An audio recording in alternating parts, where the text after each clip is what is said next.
अस्सलाम वालेकुम, मैं इमदाद चूम। रोज़ शेख रशीद ने एक दिन अपोजिशन को धमकी लगाई और दूसरे दिन खुद रिटायरमेंट का ऐलान कर दिया कि अब मैं सियासत नहीं करूँगा, यानी आइंदा इंतखाबात नहीं लड़ूंगा। ये 5 साल पूरे हो जाएं, यानी मज़ीद 2 साल, और उसके बाद अपनी बस। अब शेख रशीद साहब क्या सियासत से वाकई रिटायर होने जा रहे हैं, इस पर बात होगी। और अपोजिशन को जो उन्होंने धमकी लगाई थी और शेख रशीद साहब का जो किरदार रहा है पाकिस्तान की सियासत में, और मज़ीद कई छोटे शेख रशीद पैदा हो चुके हैं अब पाकिस्तान की सियासत में, तो कहीं ऐसा तो नहीं है कि शेख रशीद साहब ने अपनी अहमियत कम होती देखकर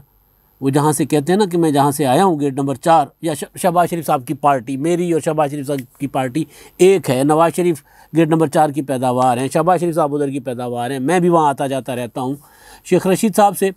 पहले ये वाली बात पाकिस्तान की सियासत में दबंग अंदाज में किया करते थे मरहूम पीर साहब पगाड़ो ज़ियाउल हक के ज़माने में। कहते थे कि जनाब मैं GHQ का आदमी हूँ। तो बहरहाल शेख रशीद साहब ने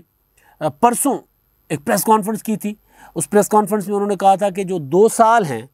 इन 2 सालों में इमरान खान साहब की हुकूमत के इन 2 सालों में नैब के जितने भी मुकदमात हैं उनके फ़ैसले आ जाएंगे। अब नैब के जो मुकदमात हैं वो ज़ाहिर है उसमें सारी की सारी अपोजिशन है, और सारी की सारी अपोजिशन फैसले आने का मतलब क्या था, ज़ाहिर है वो बरी तो नहीं होंगे।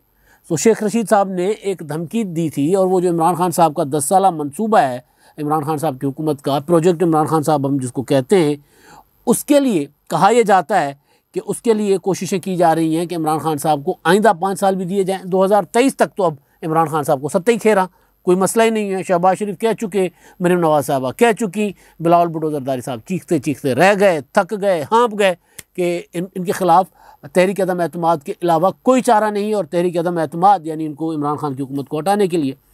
तो तहरीक अदम एतमाद की तरफ मुस्लिम लीग नून, जिनके पास तुर्क का पत्ता है, जिनके पास नंबर है, जो तहरीक अदम एतमाद ला सकते हैं, जो तहरीक अदम एतमाद बिल्कुल उसी तरह कामयाब करवाने की में कामयाब भी हो सकते हैं जिस तरह यूसुफ रज़ा गिलानी साहब को जितवाया था। क्योंकि यूसुफ रज़ा गिलानी की जीत जो है पीपल्स पार्टी की हिकमत अमली हो सकती थी, वोट नून लीग का था, क्योंकि नून लीग का वोट ज़्यादा था कौमी असम्बली में। और फिर नून लीग ने कौमी असम्बली में अपना पूरा ज़ोर लगाया, पीपल्स पार्टी ने ज़ोर लगाया, और नून लीग के मेजॉरिटी वोट यूसुफ रज़ा गिलानी के पास आए, और यानी सारे वोट तकरीबन, और यूसुफ रज़ा गिलानी जो हैं वो जीत गए सेनेट में अपोजिशन लीडर के तौर पर। तो वही नून लीग अगर तहरीक अदम एतमाद के लिए आगे बढ़ेगी तो फिर ज़ाहिर है हुकूमत गिर जाएगी, वगरना 2023। तो बिलावल भुट्टो जरदारी साहब तो थक गए हैं बात करते करते, अब थके थके अंदाज में कहते हैं कि जी हमारा वक्त ज़ाया हो गया, ये हो गया, वो हो गया। तो मुस्लिम लीग नून ने 2023 तक तय कर रखा है, अब उनकी बातों से सारी चीज़ें सामने आ रही हैं कि 2023 तक इमरान खान साहब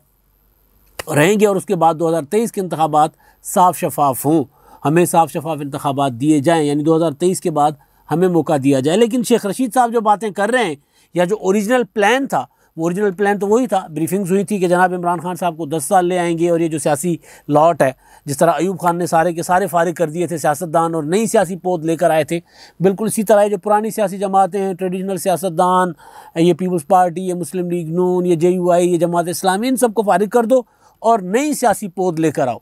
उसके लिए इमरान खान साहब के लिए को लाया गया, और प्रोजेक्ट 10 साल बनाया गया था। तो 10 साल में 5 साल तो बहरहाल जैसे तैसे करके इमरान खान साहब पूरे करने जा रहे हैं। जो चीज़ें सामने आ रही हैं, बीच में कोई बड़ा वाक़या ना आ जाए, कोई हादसा ना आ जाए, कोई अपोजिशन को बहुत ज़्यादा तंग ना कर ले हुकूमत, तो दोबारा तंग आयत बजंग आयत वाली मामला ना बन जाए। वरना अभी तक अपोजिशन हुकूमत को गिराने की पोजीशन में भी नहीं है, और मुस्लिम लीग नून तो मूड में भी नहीं है। मूड पे होता है ना इन्हिसार, अब मुस्लिम लीग नून वैसे भी मोड पे चलती है, मूड और मोड, मौसम का मोड, हालात सारा कुछ देखकर उसके बाद पॉलिटिक्स होती है मुस्लिम लीग नून की। तो मुस्लिम लीग नून जो है वो इस हुकूमत को गिराना नहीं चाहती, तो लिहाजा अब हुकूमत इमरान खान साहब वो अगले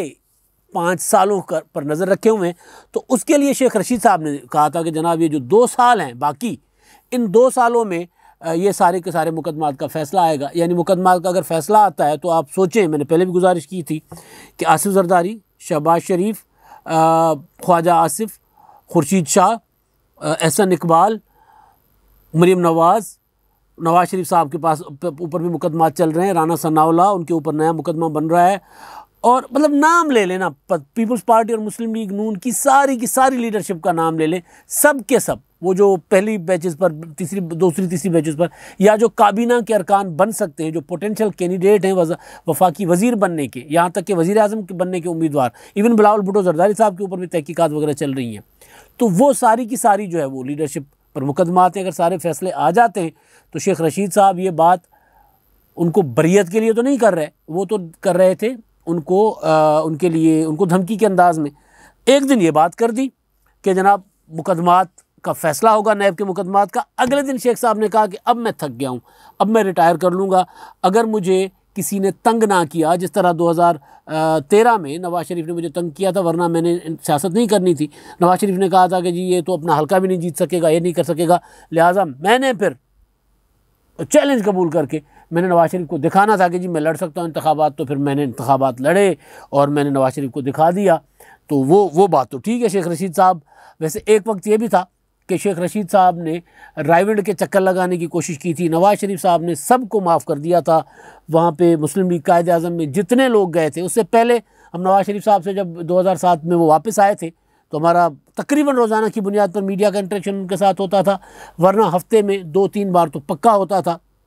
मीडिया टॉक करते थे, नहीं करते थे, लेकिन गैर रस्मी गुफ्तगू, बातचीत, ऑफ द रिकॉर्ड गपशप, तो उसमें नवाज़ शरीफ साहब ने मुस्लिम लीग कायदे आज़म के किसी भी बंदे को जिन्होंने 2000 में मुशर्रफ का साथ दिया था, मुशर्रफ मार्शल लॉ के बाद मुस्लिम लीग नून छोड़ दी थी, नवाज़ शरीफ साहब ने कहा था कि इनमें से मैं एक भी बंदे को वापस नहीं लूँगा। और उसके बाद जब 2007 में 2008 के इंतखाबात हुए और उसके बाद आहिस्ता उनकी जगह बनती गई। हमने यहाँ तक देखा कि वो बाद में 2013 में मारवी मेमन तक आ गई मुस्लिम लीग नून में, और बाकी तो फिर सारे, फिर क्या दानियाल अजीज़, और मतलब नाम ले लेना, शायद वो जो अपना वज़ीर कानून रहे नवाज़ शरीफ साहब के, हामिद साहब समथिंग, वो नाम भूल रहा हूँ उनका, मतलब सारी की सारी मुस्लिम लीग कायदे आज़म वापस आ गई। मुशर्रफ की काबीना के अहम तरीन अरकान सारे वापस आ गए, लेकिन नवाज़ शरीफ साहब ने चौधरी बिरादरान और शेख रशीद साहब, इनके मुतालिक उन्होंने कहा था कि जनाब इनके लिए कोई गुंजाइश नहीं है मेरे पास। तो वो लम्हा था, वो थी घड़ी थी जब शेख रशीद साहब जो हैं, फिर उन्होंने नवाज़ शरीफ के ख़िलाफ़ पूरा कमर कस ली थी कि अब मैंने तो जगह जगह, चाहे अपोजिशन में थे चाहे हुकूमत में थे, उन्होंने बहरहाल शेख रशीद साहब ने नवाज़ शरीफ साहब के सर में दर्द किए रखा। और फाइनली जब वो दोबारा जब रिटायरमेंट का ऐलान किया, और ऐलान के बाद वो बात ठीक है कि उन्होंने ऐलान किया था, ऐलान अब भी किया है, अब के ऐलान पर भी वो कायम रहेंगे। जवाब मेरा है नहीं रहेंगे। ये ऐलान है शेख रशीद साहब का अपने आप को ख़बरों में रखने के लिए, क्योंकि वो गुर जानते हैं ख़बर में रखने का अपने आप को। वो कहते हैं ना कि जनाब मीडिया के जितने भी कैमरे हैं ना, ये 50 कैमरे हैं, 50 के 50 कैमरों में सबसे ज़्यादा फोकस मेरे ऊपर होता है कैमरों का। मैं टीवी टॉक शो जो करता हूँ उसकी रेटिंग ऊपर जाती है, वो शेख साहब खुद कहते हैं। तो उसी सेंस में शेख साहब ने बात की है। और शेख रशीद साहब ज़ाहिर है जिस तरह की ज़बान, जिस तरह का लबो लहजा सियासत में इस्तेमाल करते हैं, तो जो बाशऊर लोग हैं, जो थोड़ी बहुत अखलाकियात के दायरे में रहकर सियासत करना चाहते हैं, जो थोड़ी बहुत मुआशी इक़दार का ख्याल रखते हैं, पास रखते हैं, वो सब इस पर, अगर शेख रशीद साहब की रिटायरमेंट हो जाएगी तो वो सब इस पर खुश होंगे कि यार चलें पाकिस्तान की सियासत से कम अज़ कम, क्योंकि बिलावल भुट्टो ज़रदारी ने, आपको याद है कि बिलावल भुट्टो ज़रदारी पाकिस्तान की सियासत में जो किरदार अब हैं, नई पोद है, उनमें बिलावल भुट्टो ज़रदारी साहब जो हैं अपनी इस एज के लोगों में सबसे ज़्यादा, चाहे वो लीडरशिप हो चाहे MNAs हों, सबसे ज़्यादा मोहतात और सबसे ज़्यादा महज़ब गुफ्तगू करने के लिए जाने जाते हैं। उनका ये मुखालफिन भी कहते हैं कि वो कोशिश करते हैं कि वो बिलो द बेल्ट ना जाएं, कोशिश करते हैं कि किसी के ऊपर अखलाकियात से गिरकर कोई हमला ना करे। एक बार उन्होंने मरीम नवाज़ की गिरफ़्तारी के टाइम पर बात की थी, इमरान खान साहब के मुतालिक एक लफ्ज़ कह दिया था। और उसके अलावा उन्होंने शेख रशीद साहब के मुतालिक, जब शेख रशीद साहब ने हर बात पे बिल्लो रानी और फिर बिलावल मिला जानी, इस तरह की यानी इंतहाई बाजारू ज़बान इस्तेमाल करना शुरू की थी, तो बिलावल भुट्टो ज़रदारी ने भी कहा था शेख रशीद के मुतालिक, कराची प्रेस क्लब में प्रेस कॉन्फ्रेंस की थी उन्होंने, मीट दी प्रेस, और उसमें उन्होंने कहा था गटर का कीड़ा शेख रशीद साहब को, और एक और गाली भी दी थी। तो जिस पर मैंने तो फौरी तौर पर, मतलब मुझसे रहा नहीं गया था, मैंने फौरी तौर पर बिलावल भुट्टो ज़रदारी साहब के साथ उस वक्त जो हमारे दोस्त थे, उनकी टीम के अरकान थे, उनको मैंने फ़ोन करके कहा कि यार खुदा का वास्ता, मतलब शेख रशीद की लेवल पे क्यों ला रहे हैं बिलावल भुट्टो ज़रदारी साहब को। तो वो लोग जो समझते हैं कि यार पाकिस्तान की सियासत को साफ़ सुथरा रहना चाहिए, ऐसी सियासत ना हो जो हम घर में बैठकर सियासतदानों की स्टेटमेंट्स ना सुन सकें, तकरीरें ना सुन सकें। शेख रशीद साहब की तकरीरें, शेख रशीद साहब ने मजहबी फ़िरक़ेवारियत को आग लगानी, शेख रशीद साहब ने जला दो, गिरा दो, ख़त्म कर दो, तबाह कर दो, इस तरह की सियासत करनी। तो बहरहाल अब वो शेख रशीद साहब जो है वो, मुझे तो बहरहाल शेख रशीद साहब का पूरा किरदार है ना, एक पूरी की पूरी शेख रशीद साहब पर पूरी एक डॉक्यूमेंट्री बन सकती है, जिस तरह के वो पॉलिटिशियन है। उन्होंने सियासत का आगाज़ स्टूडेंट पॉलिटिक्स से किया था, खुद बताते होते हैं, जुल्फ़िकार अली भुट्टो के साथ। उसके बाद वो चले गए अमरीतों की गोद में, ज़ियाउल हक, उसके बाद नवाज़ शरीफ। आलम यह था कि नवाज़ शरीफ साहब का हर मौके पे मुंह चूमते थे शेख रशीद साहब। कोई ऐसा मौका नहीं था जब नवाज़ शरीफ के अलावा उनको लगता था कि पाकिस्तान, अगर नवाज़ शरीफ साहब की हुकूमत नहीं रहेगी, नवाज़ शरीफ इलेक्ट नहीं होंगे, तो पाकिस्तान जो है ना वो तबाह हो जाएगा, बर्बाद हो जाएगा, ख़त्म हो जाएगा। नवाज़ शरीफ साहब को रगड़ा लगाने वाले, उनकी हुकूमत ख़त्म करने वाले, उनको हथकड़ियाँ लगाने वाले, उनको जेल भेजने वाले मुशर्रफ शेख रशीद साहब के मुताबिक फिर मुशर्रफ जब आए तो उनके फ्रंट मेन खिलाड़ी थे, उनके सबसे आगे पहली वो क्या होते ओपनर बैट्समैनों में थे। इमरान खान साहब उनको चपरासी रखने को तैयार नहीं थे। अभी शेख रशीद साहब की कारीगरी है ना कि नवाज़ शरीफ के पहले खिलाड़ियों में से, मुशर्रफ के पहले खिलाड़ियों में से, इमरान खान के पहले खिलाड़ियों में से जो चपरासी रखने को तैयार नहीं थे, इनसे महफूज रही है पीपल्स पार्टी। बिलावल भुट्टो जरदारी जब इलेक्ट होकर पहली बार कौमी असेंबली जा रहे थे, वो सीन मुझे अच्छी तरह याद है कि जब वो गाड़ी से उतर रहे थे तो शेख रशीद साहब ने प्रैक्टिकली उनकी गाड़ी का दरवाज़ा खोला था खड़े होकर, लेकिन बिलावल ने उनकी तरफ देखा ही नहीं, चले गए सीधे। तो उससे पहले उन्होंने बिलावल के हक़ में कुछ स्टेटमेंट दिए और उसके बाद फिर बिलावल भुट्टो के ख़िलाफ़ बातें करते रहे। तो शेख रशीद साहब बहरहाल पाकिस्तान की सियासत का एक ऐसा किरदार है जो अगर रिटायर्ड होने का ऐलान कर रहे हैं, जो उस पर अगर अमल दरामद करेंगे तो फिर बहुत से खुश होंगे, और बहुत सौ की, यानी जो चाहते हैं कि पाकिस्तान की सिविलियन क्लास, पाकिस्तान के जो पॉलिटिक्स है वो गंदी हो, उनके अरमान जो है वो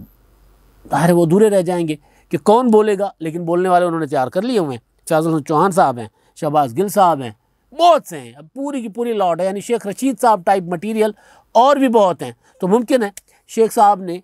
ये जानकर, ये समझ कर कि अब मेरे जैसे और आ गए हैं तो बुढ़ापे में मज़ीद मैं कितनी खिदमत करूँ, जितनी खिदमत करनी थी कर ली, लिहाजा रिटायर्ड हो जाऊँ। और रिटायर होने से पहले मुझे जो लगता है शेख साहब का ख्वाब है कि मैं रिटायर हो रहा हूँ, अगर होते हैं तो मैं रिटायर हो रहा हूँ तो जितने भी मेरे सियासी मुखालफिन थे वो भी सारे के सारे अंदर हो या नाअहल हो, यानी रिटायर्ड हो जाएं। तो देखते हैं शेख रशीद साहब रिटायर्ड होते हैं या जिनको उन्होंने धमकी लगाई है अपोजिशन के जिन लोगों को कि उनके मुकदमात का फ़ैसला होने वाला है, वो नाअहल होते हैं। अब तक के लिए इतना ही। अल्लाह हाफ़िज़।